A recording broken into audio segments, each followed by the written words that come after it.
gentlemen, we're going to get things started with the brand new 1-to-4 residential contract because they changed it. Today is April 14th, I believe, and as of April 1st, we started using a new contract. So I'm a little behind, sorry, but we're going to get this thing started, and I'm going to teach you everything it is I need to know about it. The good news is, guys, is if you're good reading, a lot of this should be pretty straightforward to you. It's not too hard to do. But I'm going to fill one out and just kind of believe on a contract that I'm actually selling for Eric. So it should be pretty easy to get our heads wrapped around. Much has changed. There's just things are just kind of in different order. There has been a few additions to it, which I think are good additions. But we're definitely going to need to speak about that because it does throw some people off. We get into the habit of moving things very, very quickly and saying, hey, this goes here, this goes here, this goes here. And when we do that, what that mean for us? So what I'm going to try and do, guys, sorry, I'm kind of looking around. I'm going to share my screen with you so you can see exactly what it is that I'm doing and how I'm doing it. I'm going to skip over some of the fun stuff about how I am getting to all of this. Sorry.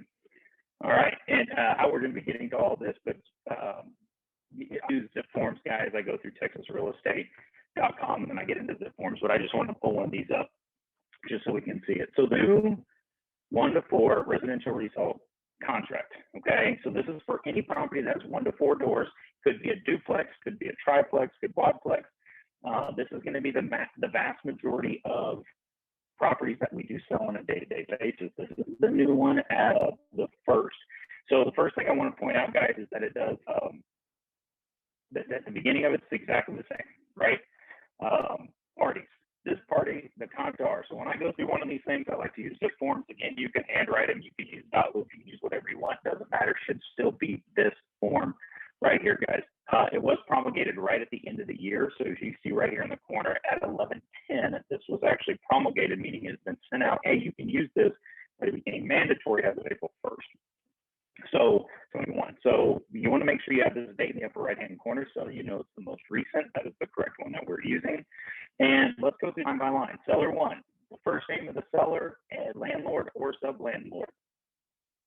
So what we're doing here, guys, is I'm going to put in Jane and John Doe. So put those on separate lines. Actually, since I'm going to be using this one, guys, for my example, 26 Land Company, LLC. So that's actually who is selling this property here. So sorry, let me back up a little bit.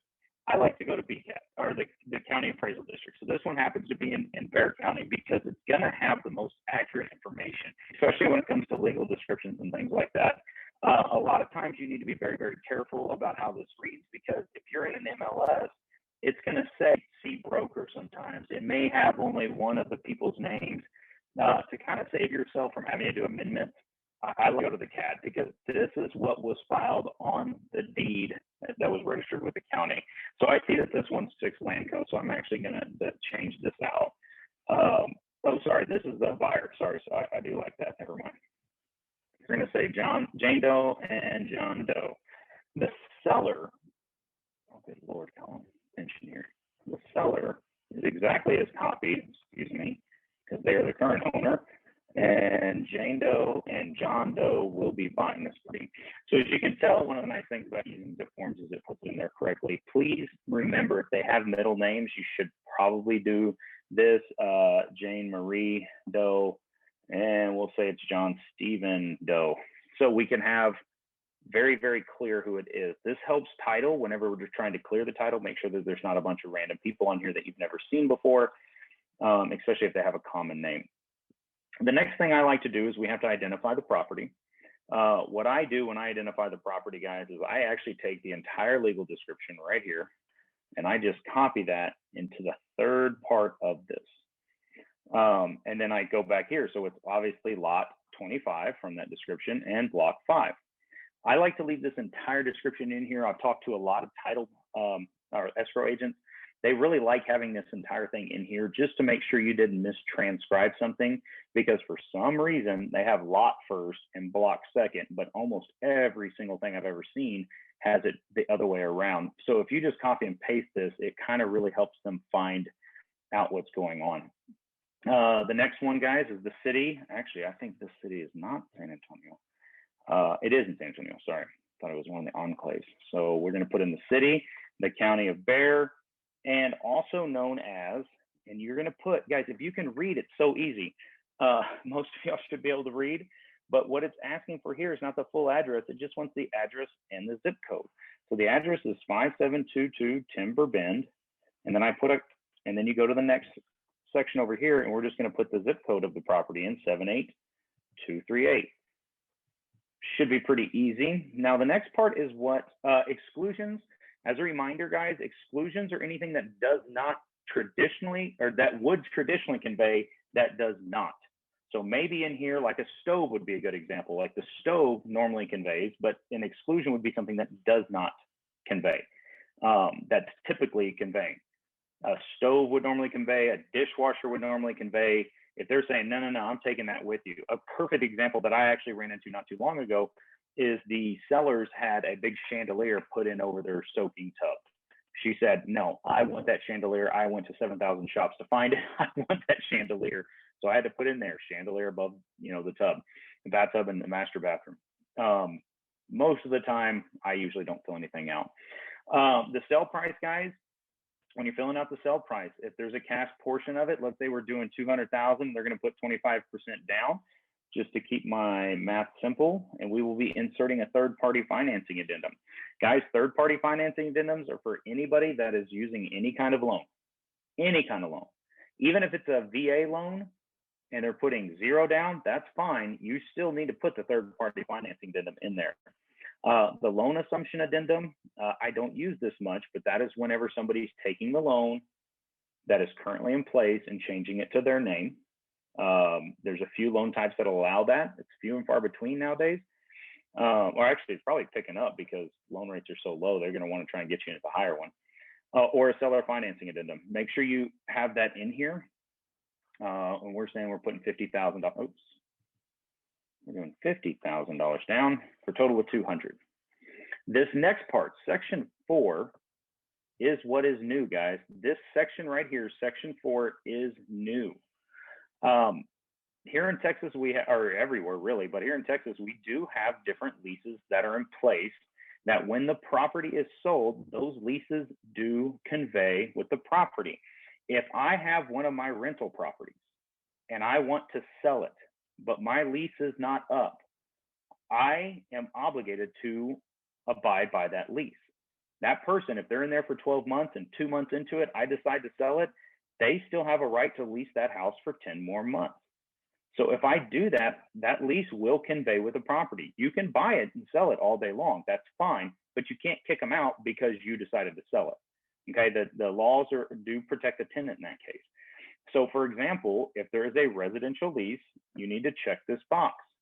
Read along, guys. The property is subject to one or more residential leases, and the addendum regarding residential leases is attached.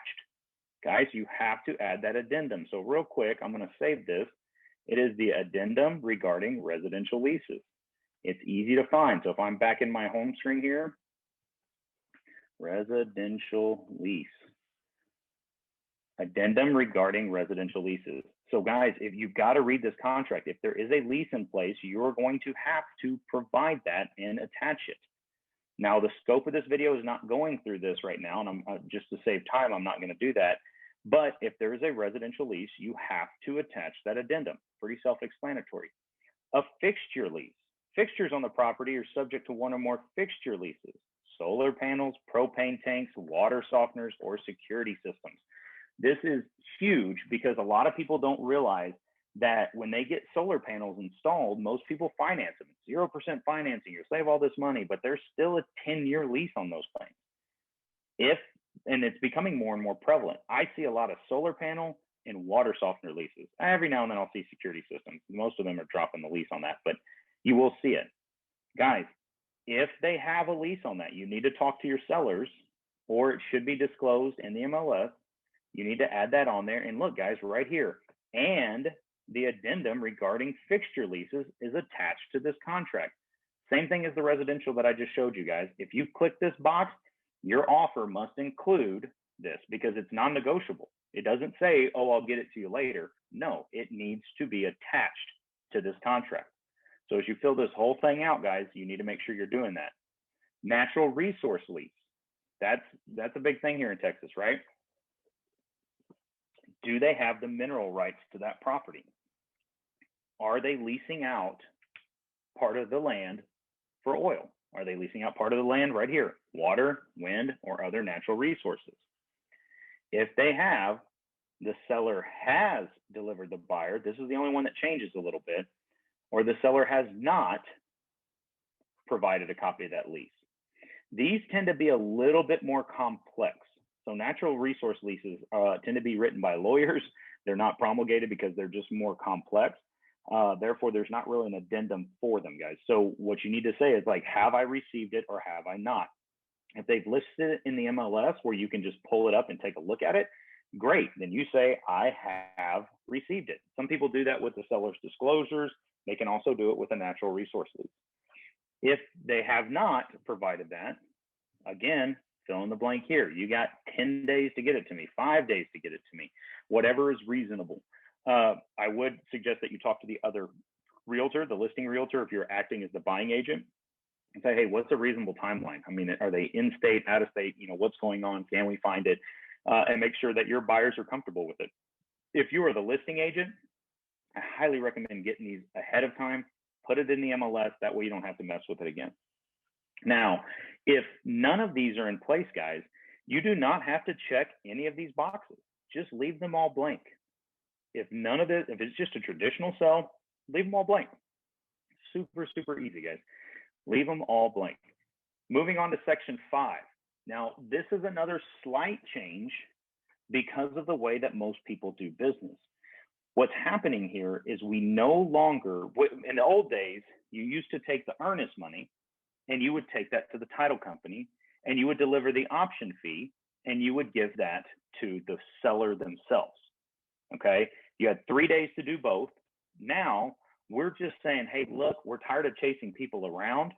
Most everybody in the old contract would apply the option fee to the purchase price. Since the whole thing's going in there as one whole anyway, we're just going to have the escrow officer take care of and monitor the entire thing. So no longer do you have to go to 2 different places. We're going to do it at one place with the title company. Same rules apply. Delivery of earnest money and option fee within 3 days from the effective date. So today, what is today, the 14th? Yeah, today's the 14th. So day 1 would be 15, 16, 17th. By the 3rd day after it's executed, should this be executed in today's example, you've got till 5 p.m. on the 3rd day in the time zone at which this property is written to get that earnest money in. And guys, reading along, it makes the whole thing simple. So right here, earnest money and option fee will be delivered in 3 days. Buyer must deliver to this right here as the escrow agent. So let's say Maria Laskowski is the escrow agent here. At, what's her address? I'm pretty sure I'm just, so that way, and the reason why that address is important, guys, is because they need to know where to go find their money. They need to know who they need to talk to make sure the money has arrived. So you need to put in the name and the address. The next one says they're going to deliver, sorry, let me move this. See the dollar sign? So this is money as earnest money. Typically, everybody puts 1% down. I'm buying the house for $200. 1% is pretty easy. I'm going to say we're doing this for $2,000. And blank, again, a dollar sign as the option fee. Typically, guys, it's $100 for an option. The earnest money and option fee shall be made payable to the escrow agent and may be paid separately or combined in a single payment. Guys, that makes everybody's life a lot easier. I remember, I can't tell you how many times I've told people, you need to write a check for $2,000, it needs to go to this person. You need to write a check for $100, it needs to go to Jane or to 26 Land Co. Guys, this is so much easier. You need to write one check now for $2,100, and we're going to write it to the escrow agent. Now, be careful on this. Most escrow agents, Maria Laskowski, she's the escrow agent. She doesn't want the check made out to her. She's going to want it made out to her company, which happens to be Five Star Title. So just pay, don't take that with a grain of salt. Normally you make it out to the title company, but it's simple because it's one check now, and we have 3 days to get to one place versus 2 places. So I do actually really like this. It's a little confusing, but if you just take your time and really read it, it'll make a lot of sense. All right. So under the earnest money, buyers shall deliver additional earnest money. This has not changed. If you want to add additional earnest money, or if there's a contract that's set up to try and make it look a little more attractive, then you can do that. I typically don't, but it is an option for you. This really hasn't changed from the last one. But as we skip down to the next section that we have to fill in, so for nominal consideration, that means there has to be money. You have to, so right here I put $100 for the option fee. It could be $1, could be a nickel. I don't care, but there has to be something there. If you put this as 0, it null and voids this because you have to have consideration. The receipt of which seller acknowledges and buyer agreement to pay an option fee within the time required, which is 3 days. Seller grants buyer the unrestricted right to terminate this contract by giving notice of termination to the seller within however many days you want your option period. So it just broke this up. It put all the money in one section and put the number of days in the second section. That's all that's really changed. Again, typically, guys, it's 10 days for $100 bucks. The San Antonio area right now is extremely competitive. Sometimes I'm doing $500 for 5 days if they're really sure they're going to get it. It's really up to you. That's why they're blanks. Typically 110 days. That's kind of been the standard for years. However, that's where you put the number of days for your termination option. As a reminder, the option period is when you get your inspections and you renegotiate. We got 10 days to back out for any reason. They could decide they didn't like the house color. It doesn't matter. The termination option is very, very important, unless your seller or buyer is just convinced they love the property and there's nothing that anybody can change their mind on. But I highly recommend utilizing a termination option. All right, going down a little bit further, now we're getting right back into the old contract. Nothing else has really changed throughout here, just those 2 sections. So the title policy and survey. Let's talk about the title policy. That's the insurance that insures the title. So who's paying for it? I'd say typically the seller pays for it, because the way I remember it is the seller is responsible for proving that they have the right to sell it. So typically the seller has it. Lately, I've been writing a lot where the buyer covers that cost. I get the question a lot, how much is title insurance? Guys, it's a fixed number. Title insurance rate in Texas. There's a big, long, this is fixed by the state. That you can go in here, you can Google it. It'll tell you exactly, if it's between 100, subtract 100,000, multiply by this, and add 875. Every title company charges the same rate for title insurance. It does not matter. It is regulated by the state. If your client really needs to know, you need to go do this calculation. And what title company is this going to be at? Again, typically whoever pays for title gets to pick what title company. In the MLS, they do have a preferred title company typically. A lot of times, I just do that if I want them to pay for it. If not, doesn't matter. Right here, the section 6A8, the standard printed exception as to discrepancies, conflicts, shortages in the area, boundary lines, encroachments, or protrusions, or overlapping improvements.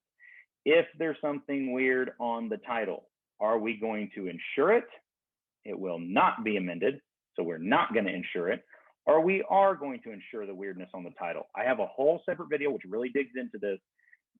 Normally, I highly recommend that you do insure any weirdness on the title. Who pays for it? Again, that's up to you. If I'm asking the seller to pay for it, I'm going to tell the seller they need to pay for the shortages. If I'm buying it, I'll say I'll buy it.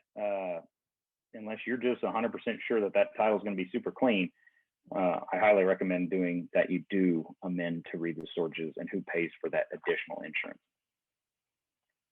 Section C under here, the survey.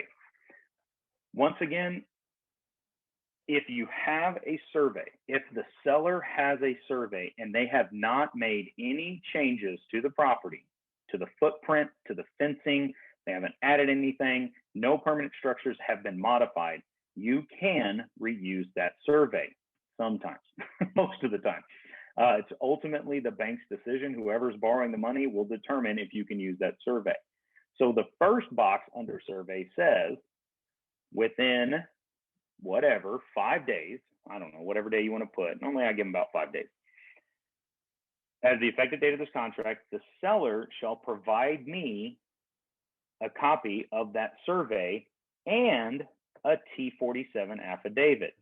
What is a T47 affidavit? Guys, Google is a wonderful thing. Texas National Title, T47 affidavit. This is obviously a company, but they have a free copy of it here. If I want to find the actual one, here it is, tdi.texas.gov. This is the safest place to get it. Guys, this is an affidavit. Affidavit means I swear. I swear I have not changed anything to this survey. They have to get it notarized. Okay, so the first box says you have 5 days or whatever, however many days to get me your survey and an affidavit swearing you have not changed anything. If you do not do that, we are going to have to order a survey. Somebody, because you can't, like, it's just not going to happen. The title company will not insure it without a survey. So we need a survey. If you can't get it to me in 5 days, who's paying for it? Is the seller going to buy a new survey or is the buyer going to buy a new survey? Can't check both boxes. You got to get one 3 days prior to closing. Okay. If they have one, a lot of times in the MLS, you'll see a survey and a T47 already uploaded. I love agents that do that. Be one of those agents. If they have a survey, great. Ask them that when you're listing, when you have your listing appointment. Do you have a survey? Awesome. I take one of these with me. Can you do me a huge favor? Can you please sign this and go to it? No, I mean, fill this out and then go to a notary. Your bank has one. You can go to the title company, wherever, and have this notarized for me. Get it back to me. If they do that, great. Now, that's the first box. The second box says, the boxes 2 and 3 mean I'm going to get a new survey. Don't care what you say. I don't care if you have one on file. We're getting a new survey. The only difference between box 2 and 3 is how long until we get a new survey, and is the buyer getting it? See, the buyer shall obtain at the buyer's expense, or the seller should obtain at the seller's expense. These two right here mean we're getting a new survey. Don't care what you say. This one says, if you got an old survey, we can use it. However, if it doesn't work out, who's paying for it? Second one, who's buying it? We're just getting a new one, doesn't matter. Section D, moving on. Section D, objections. Okay. Why can I back out of this contract? Why can I object to this contract? Most of the time in these contracts, we're trying to live in the house. So I recommend saying, I plan on using this for residential use. I plan on living here. So let's read this real quick. Buyer may object in writing to defects, exemptions, or encumbrances to title disclosed on the survey, other than item 6.1a. I'm not going to go through that. Disclosing the commitment, of which prohibit the following use or activity. I am buying this house and I plan to live in it as a resident. That's what I just wrote in residential use. If I get these title documents and all this stuff back, and it says, no, humans cannot live in this house for whatever reason, then I get to back out of this contract. I always put residential use as just kind of a fail-safe. The buyer must object at the earlier of 5 days before, 5 days after I received the title commitment. So I'm going to read it, or the closing date, the earlier of the closing date, or 5 days. So usually it's 5 days after you receive the title commitment. So read the title commitment. Where you would really want to pay attention to this is if somebody's buying this property because, let's say they want to run a daycare out of it. I want to run a daycare out of a house, okay?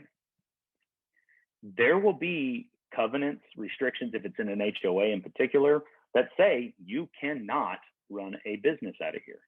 If you're not sure and you know, you would write in here, daycare operation. Like, I am going to have a daycare. And when I get that title commitment back, I need to know if I can have a daycare in there. Crazier things I've seen. I had some guy that was like a garbage sorter. Like he wanted to buy a house and had a whole bunch of land on the back of it. He brought all the garbage from 6 counties over, and he was like, I need to know if I can sort garbage on my property. That is a fantastic. I had to write refuge sorting facility in here. Can I have a refuse sorting facility on the property? Again, guys, 99 times out of 100, you're going to put residential use, but pay attention to what the intent of the buyer is, because that could be very important. Residential use. So, but for this one, this is just a normal house. All right. Title notices. The only thing we have to fill out here, is it or is it not subject to a mandatory membership? Some of them are voluntary, some of them are no. This property is not. If you do have a mandatory property association, you have to fill out the addendum for properties subject to the mandatory membership. Again, it's another form, guys. You got to read through this whole thing. If there's property owners, HOAs, POAs, whatever it might be, you got to say yes or no here. That's the same as the last contract. Moving down to the next part we filled in, seller's disclosures. Guys, do you know seller's disclosures? If you have received it, please have your client sign it immediately and have them read it and then sign it immediately. If they have not received it, tell me how many days I got to get it to you. I got 3, 4, 5, 10 days, whatever it might be. I just got a contract in where I have not put the seller's notice up in there, and it said, hey, you haven't put it up. You got 3 days from the effective date of the contract to get me the seller's disclosures. Or are they not required? Probate's not required, condo, or different things like that. Acceptance of the property condition. Yeah, this is the same as the last one. I accept the house as it is. Now, that doesn't mean that you can't ask for changes later as long as you're within the option period. But if you were to walk in and say, hey, look, I happen to notice that the door to the bedroom is missing. I don't know, I'm just making something up. I will accept this property as is at the seller's expense. Seller to complete, add door to master bedroom. Okay, just factual stuff here, guys.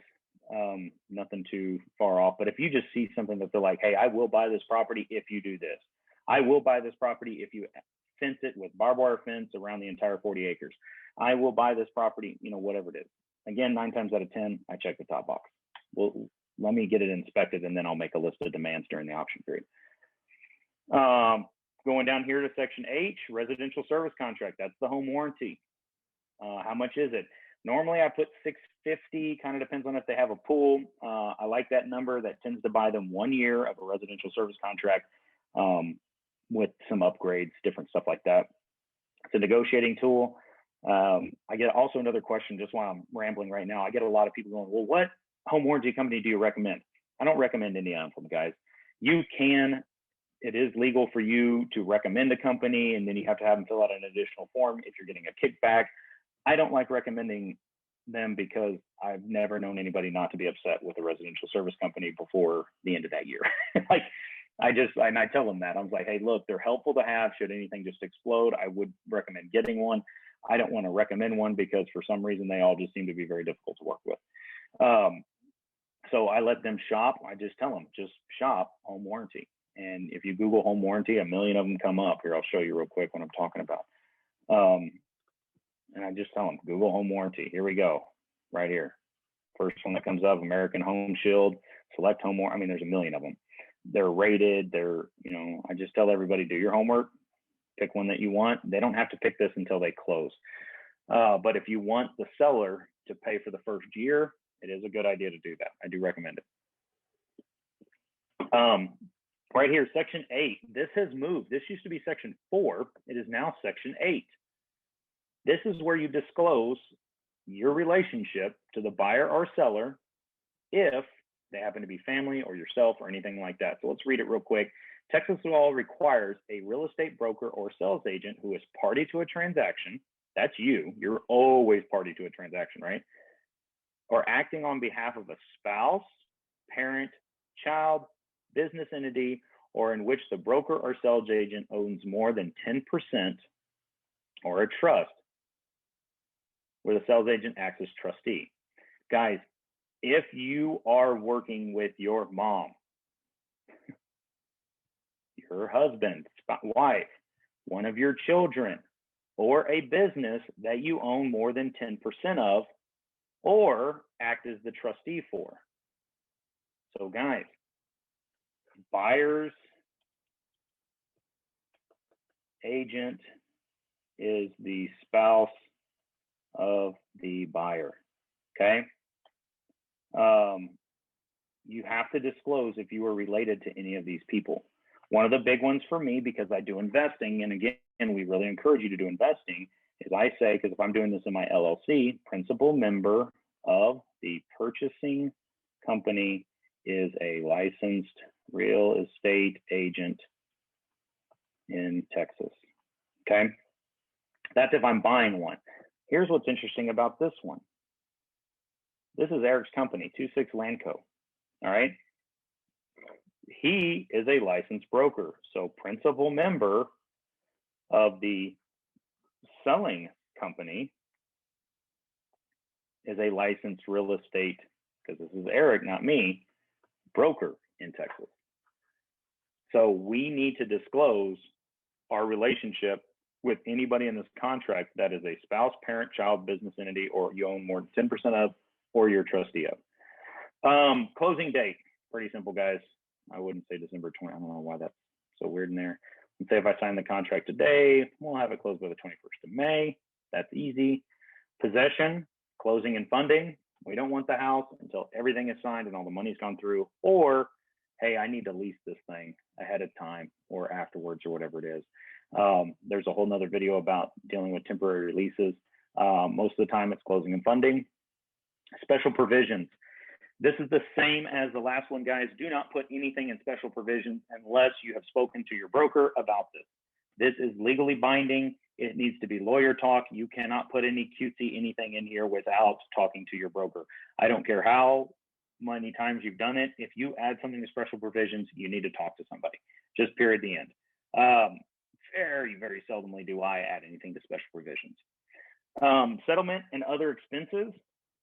Guys, the seller shall pay an amount not to exceed. This is what we call seller's concessions. This is one of what's considered a seller's concession. Hey, look, man, I'm buying this house for $200,000, but I want you to pay $2,000. Oops, that jumped me quick. I need you to pay $2,000 to be applied in the following order. Buyer's expenses in which the buyer is prohibited from paying by FHA, VA, Texas Land Board. Basically, guys, this is going to go to escrow fees, closing costs, whatever it is in a particular order. This basically, for all intents and purposes, guys, is reducing that sales price from 200 to 198 because they're having to chip in $2,000 to the closing. That's for the buyer to chip in. That's pretty standard, same as the last contract. Moving on, page number 8. Whew, we're almost done. We're making good time today. Page number 8. Do I need to fill this out? Yes. I see so many contracts where this is not filled out, and it's so simple. Guys, you may not know where to send stuff to the seller, but if you're acting as the buyer's agent, you know where to do this. All notices from one party to another in writing. If we're going back and forth over things, this is going to keep your butt out of the fire. Because if you say you need to send this to my buyer at 123 Main Street, or you can call them at 210-555-555, or you can email them at info@Whiteline Realty, right? You have to say this because now you put in there, hey, look, if you want to change something, something happens, we have to inform the other one in writing. Now you've told somebody where they have to send that. You should get that information on the seller side. This should be filled out. I see so many contracts without this filled out, guys. That's just being lazy. You're just being lazy. Okay, don't skip over this part. It's going to keep your butt out of a fire one day. Next part, agreement of parties. This contract contains the entire agreement of all these pages and cannot be changed except for the written agreement. Addenda, which are part of this contract, include. Well, let's think about everything I've done so far. I did say I had a loan, so I need to put in the third-party financing addendum. Let's see what else. Addendum for reserves of oil gas, that was in there. Am I a backup contract? Am I in a coastal area? Guys, all of your addendum to this contract need to be checked off. Okay, this is temporary residential lease in play here. The only one I've done in here on this particular contract is third-party financing addendum. The ones that I see overlooked a lot is the lead-based paint. You've got to check that if it's older than 1978. I can't remember right now. If it is required for lead, you need to check that off. The other one I see people miss a lot is the mandatory homeowners association, right? So where am I at? I know it's in here somewhere. Here it is, right here. Sorry, addendum for property subject to mandatory membership. If it's in an HOA, guys, check this off. Okay, and send it all in one together. Make sure you check off whatever you need. If there's something else, check this. Just put the title in there, guys. Residential lease, whatever it might be. Consult an attorney before assigning. Ladies and gentlemen, you are not an attorney. I mean, you might be, but becoming a licensed real estate agent does not make you an attorney. You are not an attorney. You cannot offer legal advice. Reading this contract and interpreting it for people is offering legal advice. You can't do that. You have to tell them, hey, you can read this. I can help you with definitions. I can help you with certain things like that, but I can't interpret what you want and need. If they need an attorney, you need to put it in here. You do not tell them they don't need an attorney. If they say, do I need an attorney? That's up to you. You are more than welcome to get an attorney if you'd like. If they do have an attorney, you need to put the attorney's information in here. The executed date, guys, you do not fill this in until both parties have signed. Okay? You do not fill this in until both parties have signed. Brokerage information. If I am working as the buyer's agent, I fill this out. If I'm working as the seller's agent, I fill this part out. If we're working as an intermediary, the top one is the listing agent, and then down here is the selling agent. So this should be blank if there's no intermediary. From here to here, I wish I could draw a square here. This whole section here should be blank unless it's an intermediary. If it's intermediary, you fill out this entire side, and this should be blank. Again, just read buyer's agent, seller only is seller's agent. That's how most transactions work. So it should stop right here. It should just be this whole section. Do not get lazy with this either, folks. Do not get lazy. This is the most irritating part of the contract for me to fill out. I hate doing it just because it's very repetitive. Like I type in my name, my email. I hate doing it, but guys, you don't get lazy here. You got to fill this part out. If you want to get paid, if you are the buyer's agent, you need to put in here what you're going to get paid. Be very specific. I say 3% of total sales price. Okay, if that's what's written in the MLS. If they have a bonus, 3% of total sale price plus $2,000 bonus, you need to put that in there. This is what the escrow officer looks to figure out to make sure you get paid. Don't leave that blank. It's one little bitty line, but you can hurt yourself there, not get paid if somebody's being a stickler about it. Again, this part down here, guys, the receipts, you're not receipting anything anymore. So you don't need to fill any of this stuff out. The option fee is the escrow agent. The earnest money is the escrow agent. The contract is the escrow agent. Additional earned money is the escrow agent. I don't know why this is something I can fill out. Maybe I'm trying to help them out. Maybe I could just put her address and stuff, but you don't receipt anything. You used to receipt the option fee, but not anymore. So you don't do that. Nothing is being filled out there. And that's the end of your contract. There it is. 1 to 4 family contract. Only a handful of things have changed. It's pretty easy. If you get confused, slow down and read it. If you get confused, slow down and just read the actual contract. It's not very difficult. It's written in pretty plain English. There's not a lot of lawyer speak in here. So if you have questions, reach out to the broker. What I said in there through this entire thing, guys, is I'm not trying to explain to you how to write a contract for your person. Every contract is very, very different. You need to talk to your people. You need to make sure you understand what they're trying to convey, what they're trying to get across.